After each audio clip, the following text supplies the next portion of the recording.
Assalamualaikum. Perkenalkan, nama saya Alvina Damayanti Sohara dengan NIM 202100014 dari Prodi Pendidikan Bahasa dan Sastra Indonesia. Mengenali ciri fabel. Kompetensi dasar mengenali ciri fabel yaitu 3.15 mengidentifikasi informasi tentang fabel atau legenda daerah setempat yang dibaca dan didengar.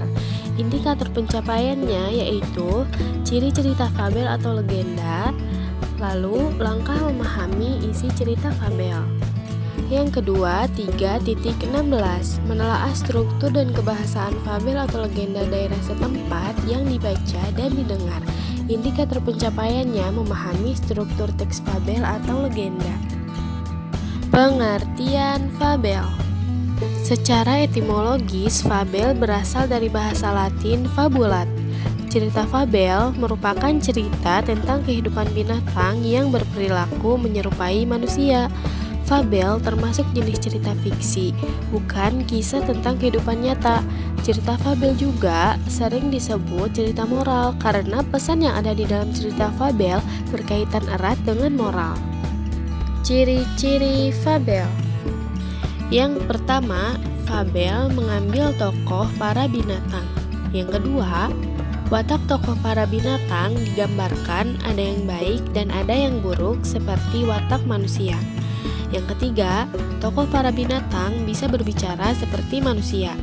Yang keempat, cerita memiliki rangkaian peristiwa yang menunjukkan kejadian sebab akibat. Rangkaian sebab akibat diuraikan dari awal sampai akhir. Yang kelima, fabel menggunakan latar alam seperti hutan, sungai, kolam, dan lain-lain. Yang keenam, ciri bahasa yang digunakan dalam teks fabel yaitu kalimat naratif atau peristiwa, yang contohnya katak mendatangi ikan yang sedang kehujanan. Yang kedua, kalimat langsung yang berupa dialog para tokoh dan menggunakan bahasa sehari-hari dalam situasi tidak formal atau bahasa percakapan. Unsur-unsur fabel. Yang pertama, tema, yaitu ide pokok atau inti cerita. Yang kedua, tokoh, yaitu pemeran dalam cerita. Ada tokoh protagonis, pemeran baik, ada tokoh antagonis, pemeran jahat, ada tokoh tritagonis, penengah, dan figuran atau pemeran pembantu. Yang ketiga, penokohan, yaitu sifat atau karakter atau watak yang dimiliki tokoh. Yang keempat, latar, yaitu latar tempat, waktu, suasana dalam cerita. Yang kelima, alur, jalannya cerita. Ada alur maju, masa kini ke masa yang akan datang, alur mundur, masa kini ke masa lalu, alur campuran, gabungan dari dua alur di atas. Yang keenam, sudut pandang, yaitu gaya pengarang dalam bercerita. Bisa dari sudut pandang orang pertama, aku atau saya, dan sudut pandang orang ketiga yang berarti nama tokoh, dia atau mereka.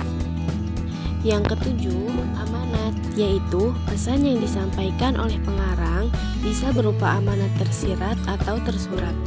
Makna tersurat yaitu makna yang mudah dipahami dari sebuah teks karena makna tersebut terdapat atau dituliskan dalam teks tersebut. Yang kedua, makna tersirat, yaitu makna yang tidak disampaikan secara terbuka dari sebuah teks.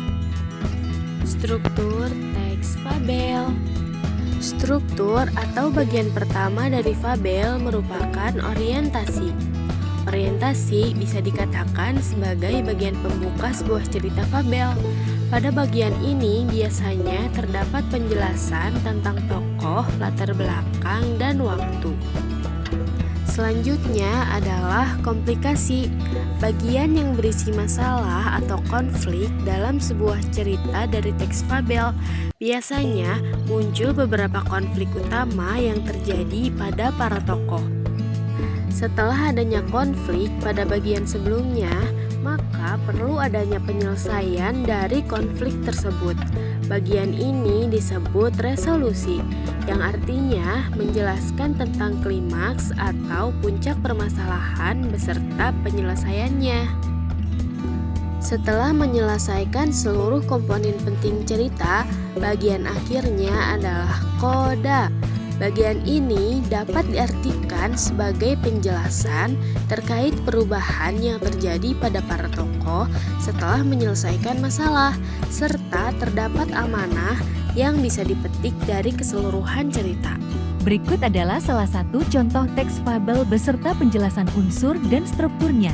Teks fabel, kupu-kupu berhati mulia.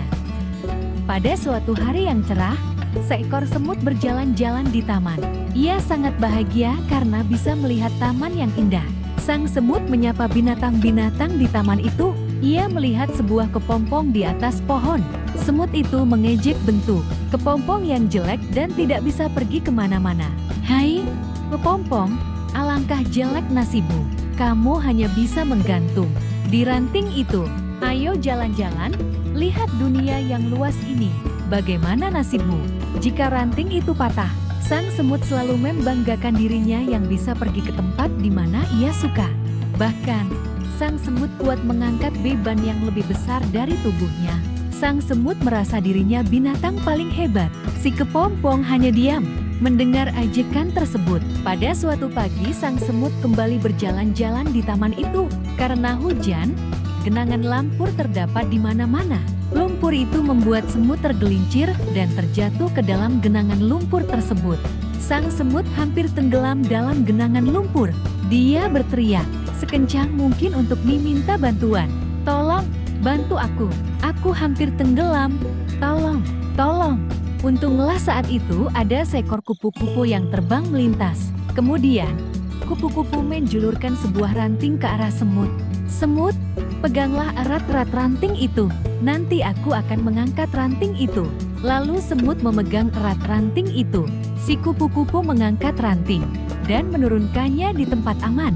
Sang semut berterima kasih kepada kupu-kupu yang baik hati karena telah menyelamatkan nyawanya. Ia memuji kupu-kupu sebagai binatang yang hebat dan terpuji. Mendengar pujian itu, kupu-kupu berkata kepada semut, "Aku adalah kepompong yang pernah kau ejek," kata si kupu-kupu. Akhirnya sang semut berjanji kepada kupu-kupu bahwa dia tidak akan menghina semua makhluk ciptaan Tuhan. Berikut penjelasan tentang unsur intrinsik fabel. Pertama, tema. Kebaikan hati seekor kupu-kupu. Kedua, alur. Maju. Ketiga, latar. Tempat, di taman. Waktu, pagi hari. Suasana, bahagia. Keempat, tokoh. Semut antagonis, kupu-kupu protagonis. Kelima, sudut pandang, orang ketiga. Keenam, amanat. Kita tidak boleh menghina orang lain dan harus tolong-menolong. Unsur teks fabel. Orientasi. Pada suatu hari ada seekor semut berjalan-jalan di taman. Ia sangat gembira bisa berjalan-jalan melihat taman yang indah. Sang semut berkeliling taman sambil menyapa binatang-binatang yang berada di taman tersebut. Komplikasi. Semut melihat sebuah kelompok di atas pohon. Lalu ia mengejek bentuk kepompong yang jelek dan tidak bisa pergi kemana-mana. "Hei kepompong, alangkah jelek nasibmu. Kamu hanya bisa menggantung di ranting itu. Ayo kita jalan-jalan, lihat dunia yang luas ini. Bagaimana nasibku jika ranting itu patah?" Sang semut selalu membanggakan dirinya, ia bisa pergi ke tempat yang ia suka dan bahkan kuat mengangkat beban yang lebih besar dari tubuhnya. Ia merasa bahwa dirinya adalah binatang yang terhebat. Si kepompong hanya diam mendengar perkataan semut tersebut. Pada suatu hari, sang semut kembali berjalan-jalan ke taman itu. Karena hari itu hujan, terdapat genangan lumpur. Lumpur yang licin membuat ia terjatuh ke dalam lumpur. Sang semut hampir tenggelam dalam genangan itu, lalu ia berteriak sekencang-kencangnya untuk meminta bantuan. "Tolong bantu aku mau tenggelam. Tolong, tolong." Resolusi. Beruntunglah sang semut saat itu ada seekor kupu-kupu yang melihat. Kemudian, kupu-kupu menjulurkan sebuah ranting ke arah semut. "Semut, peganglah erat-erat ranting itu. Nanti aku akan mengangkatnya," ujar kupu-kupu. Lalu, semut itu pun memegang erat ranting tersebut. Si kupu-kupu mengangkat ranting itu dan menurunkannya ke tempat yang aman. Kemudian, sang semut berterima kasih kepada kupu-kupu karena telah menyelamatkannya. Ia memuji kupu-kupu sebagai hewan yang hebat dan baik hati. Mendengar pujian itu, kupu-kupu berkata kepada semut, "Aku adalah kepompong yang pernah kamu ejek." Koda, ternyata kepompong yang dulu ia ejek sudah menyelamatkan dirinya. Akhirnya, sang semut berjanji kepada kupu-kupu bahwa ia tidak akan menghina semua makhluk ciptaan Tuhan. Sekian penjelasan dari saya. Wassalamualaikum.